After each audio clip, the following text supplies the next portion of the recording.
Cara menghilangkan depresi. Mendiagnosis depresi mencari bantuan pihak profesional, berbicara kepada psikiater, mengenai pengobatan, menulis jurnal, mengubah pola makan, berfokus kepada kebugaran tubuh.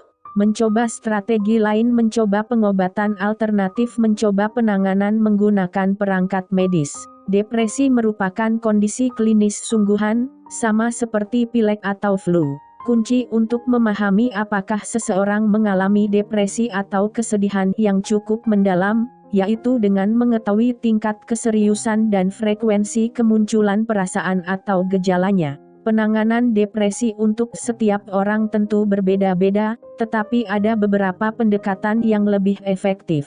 Dengan penanganan yang tepat, Anda bisa meredakan gejala depresi dan mengurangi dampaknya pada kualitas hidup. Metode 1. Mendiagnosis depresi. 1. Catat dan ikuti perkembangan perasaan Anda setiap hari selama 2 pekan. Jika Anda mengalami suasana hati yang muram, seperti kesedihan, dan kehilangan minat atau rasa bahagia terhadap hal-hal yang sebelumnya biasanya dinikmati, Anda mungkin mengalami depresi. Gejala-gejala ini muncul hampir sepanjang hari dan setiap hari selama, minimal, 2 pekan. Gejala-gejala seperti ini mungkin bertahan selama 2 pekan atau lebih, kemudian berhenti dan muncul kembali. Hal seperti ini disebut sebagai episode berulang atau recurrent episode. Dalam kondisi seperti ini, gejala-gejala depresi lebih dari sekadar hari yang buruk. Gejala tersebut menjadi perubahan yang sangat signifikan pada suasana hati yang memengaruhi fungsi seseorang secara sosial atau dalam pekerjaan. Anda mungkin tidak pergi ke sekolah atau tempat kerja. Selain itu, perasaan-perasaan seperti ini membuat Anda kehilangan minat terhadap hobi atau aktivitas yang disukai, seperti permainan olahraga, kerajinan tangan, atau kunjungan ke rumah teman. Jika Anda pernah mengalami kejadian hidup yang besar, seperti kepergian anggota keluarga, Anda bisa menunjukkan banyak gejala depresif, meskipun secara klinis Anda tidak mengalami depresi. Konsultasikan kondisi yang ada dengan dokter atau terapis untuk menentukan apakah Anda mengalami lebih banyak gejala depresif daripada gejala yang muncul pada proses momen berduka yang normal. 2. Perhatikan adanya gejala-gejala depresi yang lain. Selain merasa sedih dan kehilangan minat, penderita depresi juga akan menunjukkan gejala-gejala lain hampir sepanjang hari, setiap hari selama setidaknya 2 pekan. Lihat daftar perasaan Anda selama 2 pekan terakhir dan periksa apakah Anda mengalami 3 atau lebih gejala-gejala tambahan sebagai berikut. These symptoms can include kehilangan nafsu makan atau penurunan berat badan secara signifikan, gangguan pada pola tidur, tidak bisa tidur atau tidur terlalu lama, kelelahan atau kehilangan energi, peningkatan kegelisahan atau penurunan gerakan tubuh yang dapat terlihat oleh orang lain, munculnya perasaan tidak berharga atau perasaan bersalah yang berlebihan, adanya kesulitan berkonsentrasi atau ketidakmampuan untuk membuat keputusan, adanya pikiran tentang kematian atau bunuh diri yang berulang, dan percobaan atau rencana bunuh diri. 3. Segera cari bantuan jika terbersit keinginan bunuh diri. Jika Anda atau seseorang yang dikenal berniat untuk bunuh diri, segera cari bantuan dengan menghubungi 119 atau pergi ke unit gawat darurat rumah sakit. Anda tidak boleh mencoba menghilangkan pikiran-pikiran tersebut tanpa bantuan pihak profesional. 4. Bedakan antara depresi dan momen biru atau kesedihan. Momen atau kesedihan seperti ini merupakan rangkaian perasaan yang nyata dan mungkin dibawa oleh stres, perubahan besar dalam hidup, baik positif maupun negatif, dan bahkan cuaca. Kunci untuk membedakan antara depresi dan kesedihan adalah mengenali tingkat keseriusan dan frekuensi munculnya perasaan atau gejala yang ada.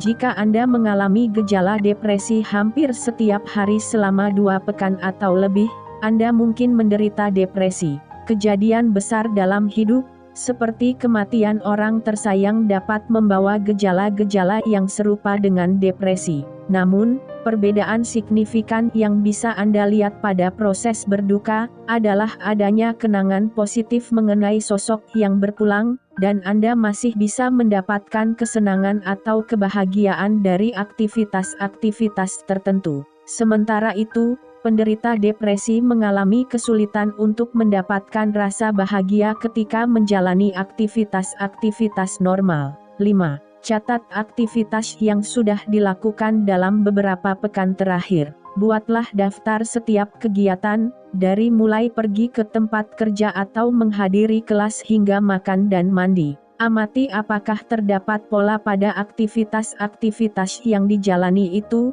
Perhatikan apakah terdapat penurunan frekuensi aktivitas tertentu yang biasanya Anda lakukan dengan senang atau ikhlas. Gunakan daftar ini untuk mencari tahu apakah Anda pernah menunjukkan perilaku-perilaku berisiko. Orang-orang yang menderita depresi dapat melakukan hal-hal berisiko karena tidak lagi peduli terhadap konsekuensi dalam hidup, dan membutuhkan bantuan orang lain untuk merawat diri mereka sendiri.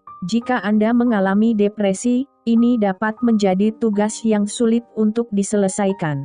Jangan terburu-buru mengerjakannya, atau mintalah bantuan anggota keluarga, atau teman yang bisa dipercaya untuk menulis daftar aktivitas Anda. 6. Tanyakan apakah orang lain melihat perbedaan pada suasana hati Anda. Bicaralah dengan anggota keluarga atau teman yang bisa dipercaya, untuk mengetahui apakah mereka melihat perbedaan pada sikap atau tindakan Anda. Meskipun pengalaman pribadi seseorang merupakan hal yang paling penting, opini atau pendapat orang lain yang mengenal orang tersebut juga penting. Orang lain mungkin merasa bahwa Anda mudah menangis tanpa alasan, atau tidak mampu melakukan hal-hal kecil seperti mandi.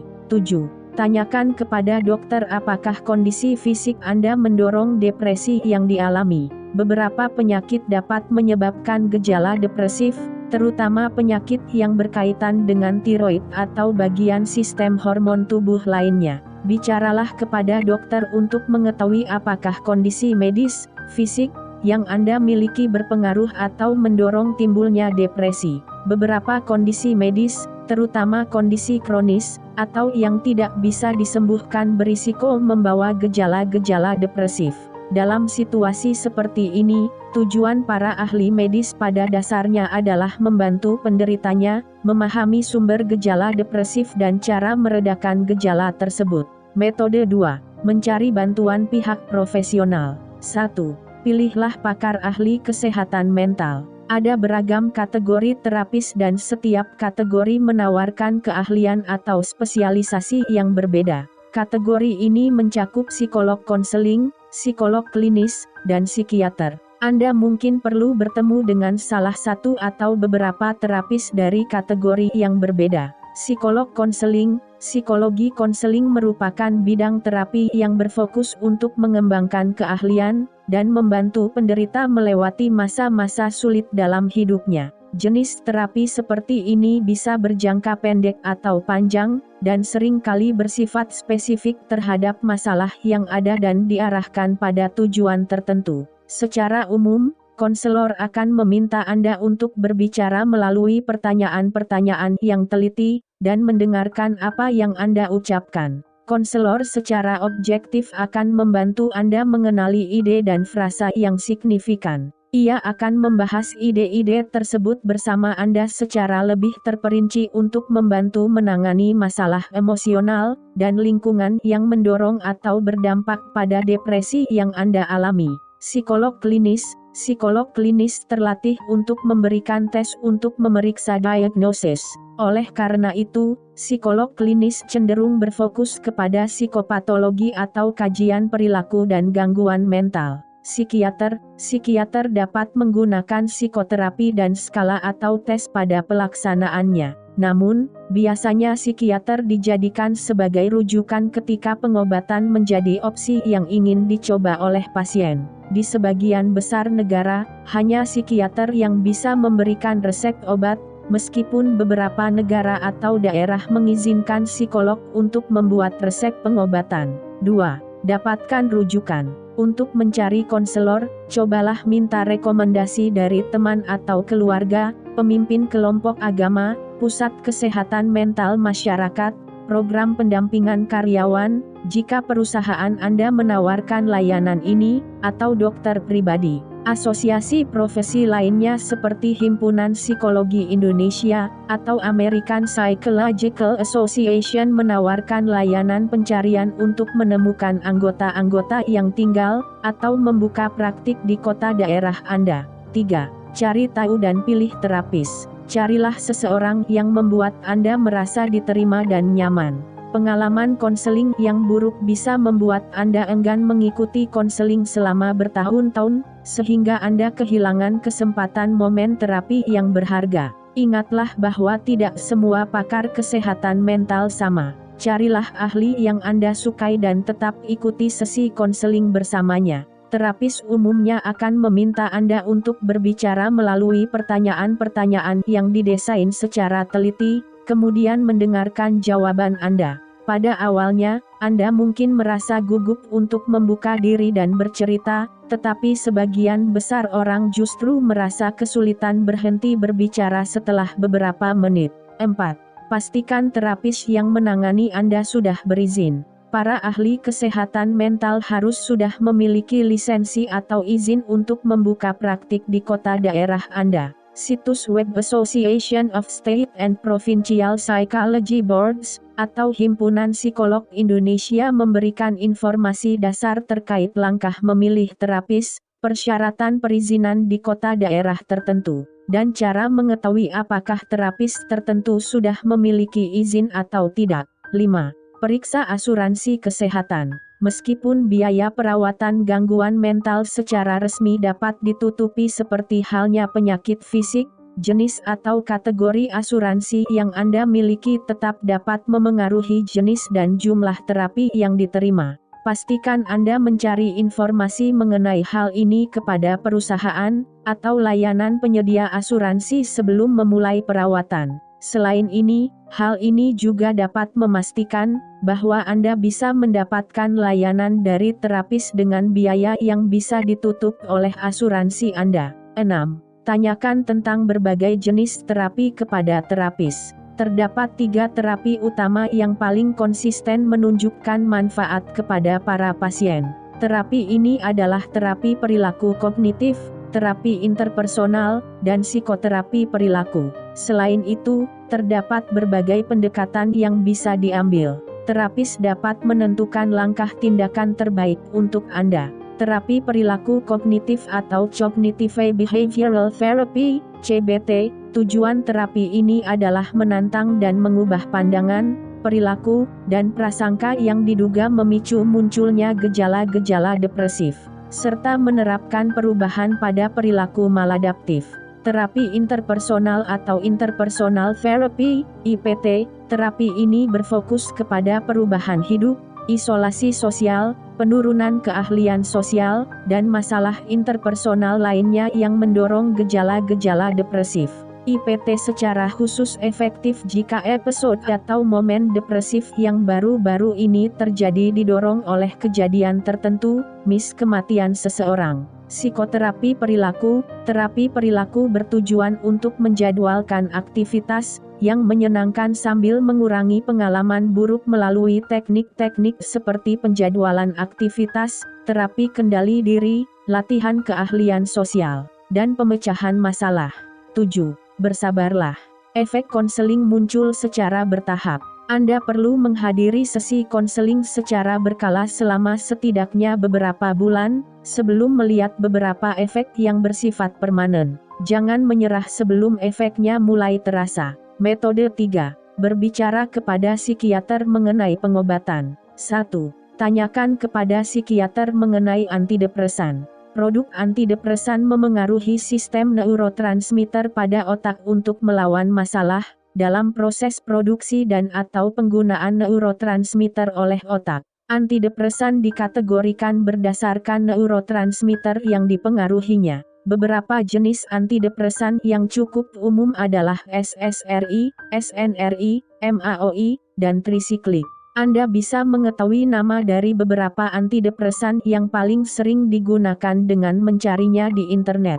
Psikiater mungkin meminta Anda mencoba beberapa jenis obat hingga mengetahui satu jenis yang paling efektif.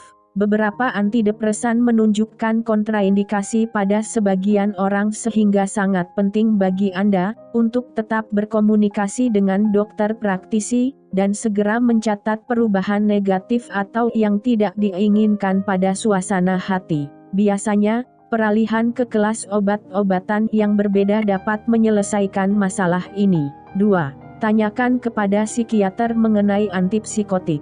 Jika antidepresan saja tidak efektif, terapis Anda mungkin menyarankan antipsikotik. Terdapat 3 jenis antipsikotik, yaitu aripiprazol, quetiapine, seroquel, dan risperidon. Selain itu, terdapat pula terapi kombinasi antidepresan antipsikotik, fluoxetine olanzapine, yang sudah diizinkan untuk digunakan bersama antidepresan biasa. Kombinasi ini dapat menangani depresi ketika produk antidepresan saja tidak cukup. 3. Gabungkan pengobatan dengan psikoterapi. Untuk memaksimalkan efek obat, tetap lakukan kunjungan ke pakar kesehatan mental secara teratur sambil menjalani pengobatan. 4. Minum obat secara teratur. Antidepresan membutuhkan waktu untuk bekerja karena produk ini secara perlahan dan hati-hati mengubah keseimbangan kimia pada otak. Secara umum, dibutuhkan waktu setidaknya 3 bulan untuk melihat efek yang bertahan lama dari antidepresan. Metode 4. Menulis jurnal. 1. Tuliskan pola suasana hati. Gunakan jurnal untuk mencatat pola yang memengaruhi suasana hati, energi, kesehatan, dan kebiasaan tidur. Penulisan jurnal juga membantu Anda memproses emosi dan mendapatkan gambaran mengapa beberapa hal bisa membuat Anda merasakan emosi tertentu. Jika Anda membutuhkan lebih banyak struktur, ada beberapa orang atau buku yang mengajarkan teknik penulisan jurnal dan bahkan situs web untuk menyimpan jurnal daring. 2. Cobalah menulis jurnal setiap hari. Biasakan diri untuk menulis setiap hari, bahkan selama beberapa menit. Terkadang Anda ingin menulis lebih banyak, dan di hari yang lain Anda kekurangan energi atau inspirasi. Menulis akan terasa lebih mudah ketika Anda lebih sering melakukannya. Oleh karena itu, tetaplah menulis untuk mengetahui manfaat yang bisa didapatkan. 3. Siapkan pulpen dan kertas setiap saat. Selalu bawa jurnal atau buku catatan dan pulpen agar Anda bisa menulis dengan mudah, setiap kali terdapat momen yang perlu dicatat. Sebagai alternatif, Anda bisa menggunakan aplikasi catatan pada ponsel, komputer tablet, atau perangkat lain yang sering dibawa. 4. Tuliskan apapun yang Anda inginkan. Biarkan kata-kata mengalir begitu saja dan jangan khawatir jika apa yang Anda tulis terasa tidak masuk akal. Jangan pedulikan ejaan, tata bahasa, atau gaya penulisan, dan jangan pikirkan tentang pendapat orang lain. 5. Bagikan tulisan hanya jika Anda mau. Anda bisa menyimpan jurnal untuk diri sendiri jika mau. Anda juga bisa berbagi cerita dengan keluarga, teman, atau terapis jika dirasa membantu. Selain itu, Anda juga bisa membuat blog untuk berbagi semua cerita dengan publik. Keputusan ini berada di tangan Anda dan tingkat kenyamanan Anda terkait penggunaan jurnal. Metode 5. Mengubah pola makan. 1. Kurangi jenis makanan yang mendorong depresi. Jenis makanan yang diproses seperti daging olahan, coklat, makanan penutup yang manis, makanan yang digoreng, sereal olahan, dan produk susu tinggi lemak diketahui berkaitan dengan lebih banyak gejala depresi. 2. Konsumsi lebih banyak jenis makanan yang bisa mengurangi depresi. Beberapa jenis makanan yang berkaitan dengan penurunan gejala depresi, diantaranya adalah buah-buahan, sayuran, dan ikan. Tingkatkan asupan jenis makanan ini agar tubuh mendapatkan lebih banyak nutrisi dan gizi yang membuat tubuh lebih sehat. 3. Cobalah jenis makanan Mediterania. Pola atau jenis makanan Mediterania mengacu kepada daerah di dunia yang menjadi asal jenis makanan ini, menekankan konsumsi buah-buahan, sayuran, ikan, kacang-kacangan, polong, dan minyak zaitun. Jenis makanan ini juga tidak mencakup alkohol yang merupakan zat depresan. 4. Tingkatkan asupan asam lemak omega 3 dan folat. Meskipun belum ada bukti yang menunjukkan bahwa peningkatkan asupan asam lemak omega 3 dan folat saja cukup untuk menangani depresi, kedua zat ini memberikan efek pada penanganan depresi ketika digunakan bersama jenis terapi lain. 5. Amati dampak pola makan terhadap suasana hati. Perhatikan suasana hati Anda beberapa jam setelah mengonsumsi jenis makanan tertentu. Jika Anda mengalami suasana hati yang baik atau buruk, pikirkan tentang makanan yang baru saja dikonsumsi. Apakah Anda melihat pola pada beberapa jenis makanan? Anda tidak perlu mencatat setiap asupan nutrisi secara terperinci. Namun, penting bagi Anda untuk memperhatikan makanan yang dikonsumsi dan dampaknya terhadap suasana hati agar tidak sampai terjatuh kembali ke jerat depresi. Metode 6. Berfokus kepada kebugaran tubuh. 1. Periksakan diri pada dokter medis atau pelatih pribadi. Sebelum mencoba rutinitas olahraga baru, penting bagi Anda untuk mengetahui olahraga yang paling cocok dengan minat, ukuran kekuatan, dan riwayat luka Anda, jika ada. Konsultasikan kondisi tubuh dengan dokter medis atau pelatih pribadi untuk mengevaluasi tingkat kebugaran tubuh. Kedua praktisi tersebut bisa membantu Anda menentukan olahraga yang aman dan menyenangkan bagi Anda, serta memberikan motivasi untuk mulai berolahraga. 2. Mulailah berolahraga. Olahraga membantu meningkatkan suasana hati dan mencegah kambuhnya depresi. Pada percobaan kendali acak, olahraga terbukti memiliki efektivitas yang sama dengan pengobatan. Para ahli berpendapat bahwa olahraga meningkatkan pengeluaran neurotransmitter dan hormon pada tubuh, serta mengatur pola tidur. Dampak positif dari olahraga sebagai bentuk penanganan depresi adalah aktivitas-aktivitas seperti berlari tidak mengeluarkan banyak uang. 3. Gunakan sistem SMART untuk menetapkan tujuan. Tetapkan tujuan berdasarkan SMART yang merupakan singkatan dari spesifik, measurable, terukur, attainable, terjangkau, dalam konteks pencapaian, realistic, realistis, dan timely, tepat waktu. Panduan ini membantu Anda mendapatkan hadiah dan penguatan yang berkaitan dengan pencapaian tujuan olahraga. Mulailah dari aspek A pada SMART untuk menetapkan tujuan. Tentukan tujuan yang mudah terlebih dahulu karena pencapaian dapat memberikan Anda kesuksesan awal. Selain itu, pencapaian juga memberikan Anda kepercayaan diri untuk menetapkan tujuan berikutnya. Jika Anda merasa tidak bisa mendorong diri lebih jauh, berjalan selama 10 menit, tantang diri untuk lebih sering melakukannya, berjalan selama 10 menit setiap hari selama 1 pekan, 1 bulan, dan kemudian 1 tahun penuh. Perhatikan seberapa lama Anda bisa mempertahankan pencapaian tersebut. 4. Anggaplah setiap sesi olahraga sebagai satu langkah ke depan. Pandanglah olahraga sebagai penanganan suasana hati dan cerminan positif dari keinginan diri untuk berkembang. Bahkan berjalan kaki selama 5 menit dalam kecepatan sedang lebih baik daripada tidak berolahraga sama sekali. Dengan memandang setiap pencapaian dengan rasa bangga, terlepas dari seberapa kecil pencapaian tersebut, Anda bisa tetap merasa maju dan memulihkan diri. 5. Cobalah latihan kardiovaskular. Jenis olahraga ini, seperti berenang, berlari, atau bersepeda merupakan latihan utama yang ideal untuk menangani depresi. Pilihlah latihan kardiovaskular yang mudah dan cocok untuk persendian sebisa mungkin, seperti berenang bolak-balik atau bersepeda. 6. Berolahragalah bersama teman.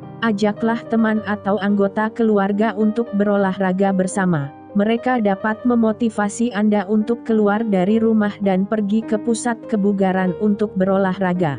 Jelaskan bahwa mungkin akan sulit bagi mereka untuk memotivasi Anda, tetapi bantuan apapun yang mereka berikan akan Anda hargai dengan tulus. Metode 7. Mencoba strategi lain. 1. Tingkatkan paparan terhadap cahaya matahari. Beberapa penelitian menunjukkan bahwa peningkatan paparan terhadap cahaya matahari dapat memberikan efek positif pada suasana hati. Ini disebabkan oleh efek vitamin D yang bisa didapatkan dari berbagai sumber, tidak hanya cahaya matahari saja. 30.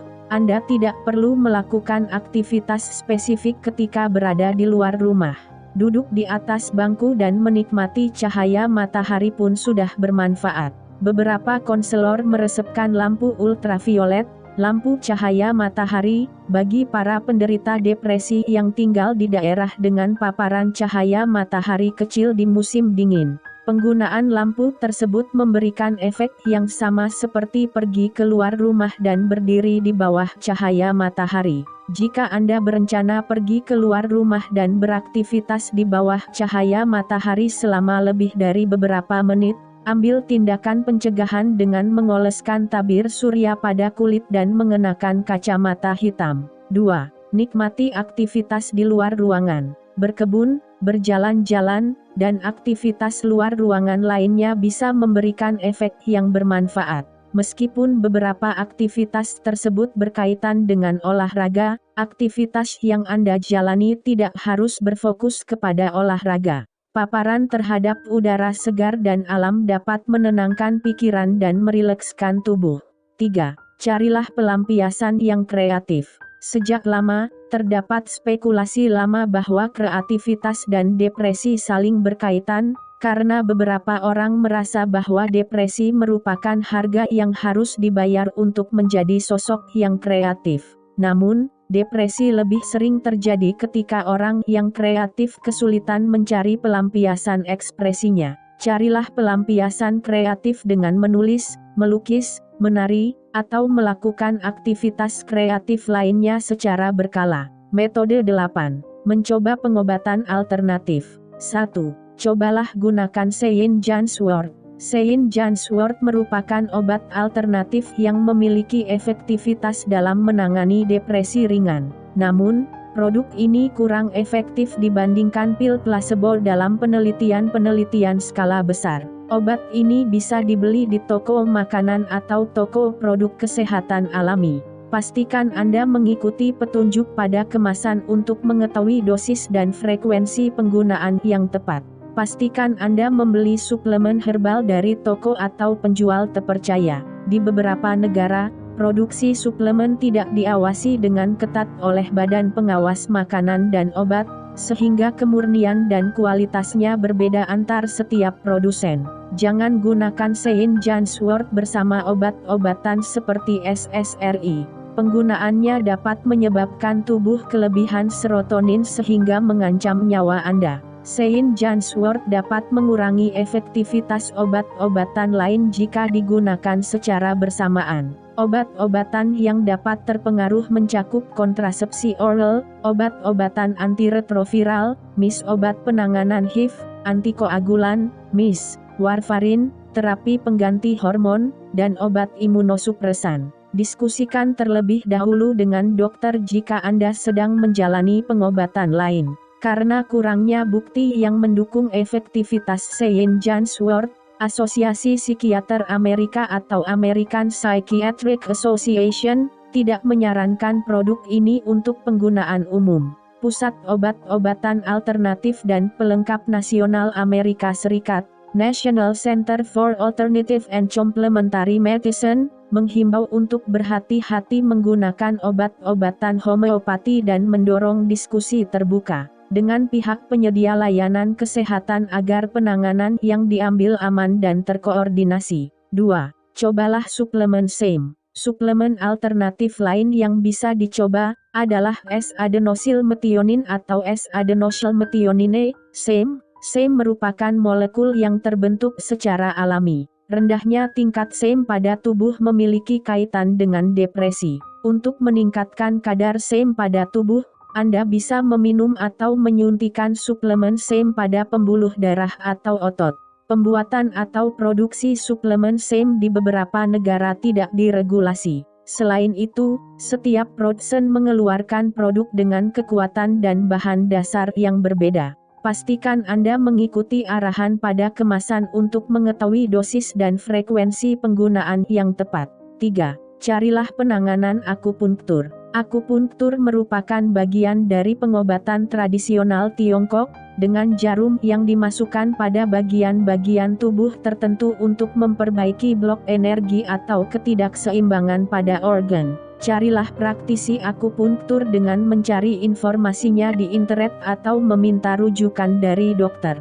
Hubungi pihak penyedia layanan asuransi untuk mengetahui apakah biaya pengobatan akupunktur dapat ditutupi oleh asuransi Anda. Efektivitas akupunktur memiliki bukti yang beragam. Sebuah penelitian menunjukkan hubungan antara akupunktur dan normalisasi protein neuroprotektif dengan efek yang serupa dengan Prozac. Sementara itu, penelitian lain menunjukkan efektivitas akupunktur yang bisa dibandingkan dengan psikoterapi.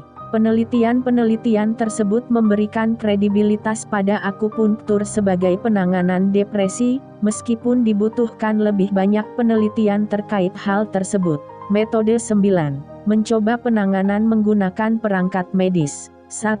Mintalah terapis memberikan terapi elektrokonvulsif.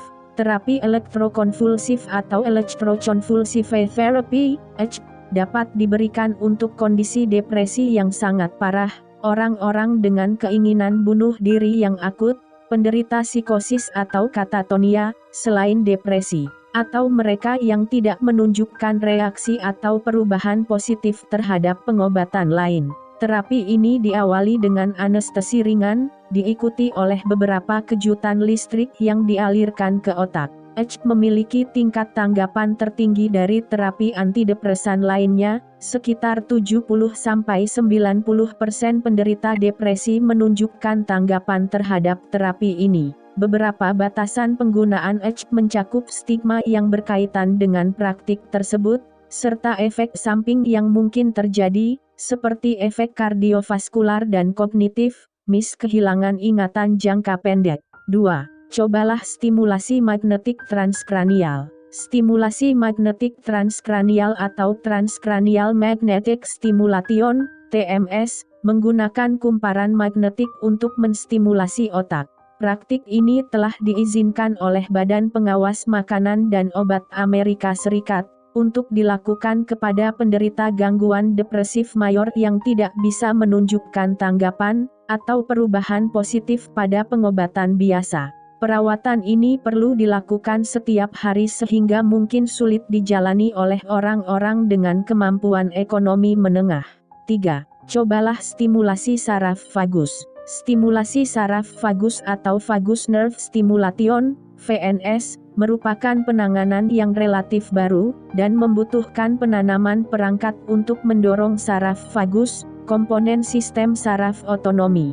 Praktik ini dapat diterapkan pada penderita depresi, yang tidak menunjukkan tanggapan atau perubahan positif terhadap pengobatan biasa. Data terkait efektivitas stimulasi ini masih terbatas. Selain itu, terdapat potensi efek samping yang berhubungan dengan penanaman perangkat medis pada tubuh, termasuk gangguan dengan perangkat medis lainnya. 4. Cobalah stimulasi otak dalam. Stimulasi otak dalam atau Deep Brain Stimulation, DBS, merupakan penanganan eksperimental dan belum mendapatkan izin dari Badan Pengawas Obat dan Makanan Amerika Serikat. Pada praktik ini, perangkat medis ditanamkan pada tubuh penderita untuk mendorong bagian otak yang disebut area 25. Informasi terkait efektivitas praktik ini masih terbatas. Sebagai penanganan eksperimental, DBS hanya bisa digunakan jika penanganan lain gagal atau tidak bisa dijadikan sebagai opsi. 5. Cobalah neurofeedback. Neurofeedback bertujuan untuk melatih kembali otak ketika penderita depresi menunjukkan pola aktivitas otak tertentu. Bentuk-bentuk neurofeedback yang baru sedang dikembangkan, menggunakan teknik pencitraan resonansi magnetik fungsional, (fMRI). Neurofeedback memiliki biaya yang tinggi dan membutuhkan banyak waktu. Perusahaan asuransi Anda mungkin tidak bisa menutupi biaya prosedur ini.